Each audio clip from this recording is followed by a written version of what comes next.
Oktagona joyi yo'q birinchidan. Avash Pride'ni bo'ylaringizni ko'rdingiz, borib.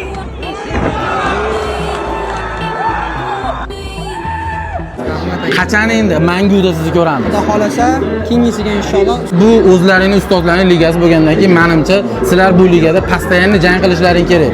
Boshqa ligalarda jang qilmasdan. Yo nima deb o'ylaysiz? Shunaqa xudo xolasa o'zimiz ligada ko'tarilamiz inshaalloh. Media bayislarga chiqib show qilayotgan bayislarga nima degan bo'lardingiz? PRchilarga deysizmi aka?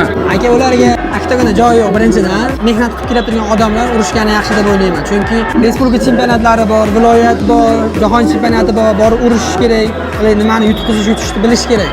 Yutganni bosib qilish, yutkizganda yanada mehnat qilish. Yaqinda mana hamma bo'ladi, yutqizish bizda ham bo'lgan. Lekin chiqib PR qilish kerak yo'q deb o'ylayman. Faqat jang. Mana Mangu ligada ko'rsalar inshaalloh hammasi jang. Akalar urushyapti. Sizlar mana necha yillardan beri mehnat qilyapsizlar, professional sportsmenlar taniydi. Lekin bir marta chiqib turib to'palan qilib qo'yganda butun dunyo taniydi. Bu qanaqadir alam qiladimi? Qiladi aka. Mana kimdirlar hali ham urushib yuribmiz. Ular 5-0. Lekin hali ham biz yuribmiz endi 1-0 aka. Bizda gaplashamiz muzda faqat professionalniy balislar bilan suhbat qilamiz. Xudo xolasa ukamiz o'shalardan biri Jasur akamiz ishongan shogirdlaridan keyingi turnirlarda xudo xolasa borib podдержка qilib qo'llab-quvvatlaymiz akalar, haqiqiy sportsmenlar. To'g'rimi aka?